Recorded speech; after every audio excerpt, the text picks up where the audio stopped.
Hi mga beshies! Tara magluto tayo ng chicken curry. So, minarinate ko muna yung mga chicken na iba't ibang parts. Tapos, nilagyan ko ng mga different herbs. Salt, garam masala, curry powder, chili powder.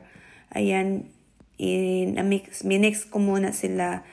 Nilagay ko muna sila lahat. Black pepper.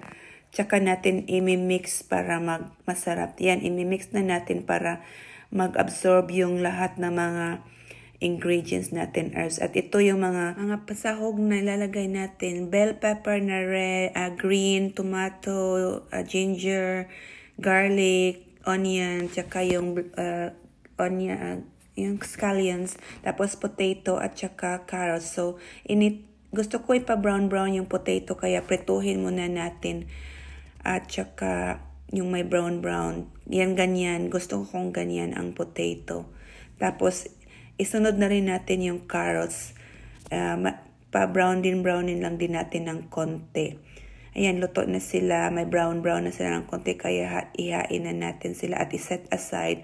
Ngayon naman ay ating iprituhin din yung mga manok.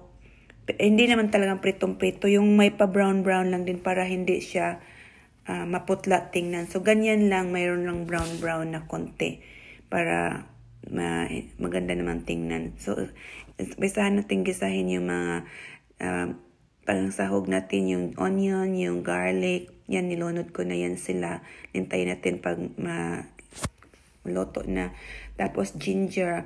Ayan, mabango na pag ginger. Talagang lumalabas na ang bango ng ginger. Masarap talaga. Tapos, sunod na natin tong kamatis hanggang sa maluto na sila. At ito na yun nga, manok. Nilunod ko na rin yung manok. Tsaka lagyan ko na ng sabaw at tsaka gata. 2 latang gata para siya, creamy siya. So, dahil malambot ng manok, ilalagay na natin yung bell pepper at tsaka yung mga carrots kasi medyo luto na naman. Hintayin natin sila na lumambot at maluto. Tsaka natin, ito, ready na sila. Lagyan natin ng green onion. Ayan, ready na siya. Ready to eat na. So, konti na lang takpan natin ng konti hanggang sa maluto na siya. Ready to eat na, guys. Bon appetit. Bye!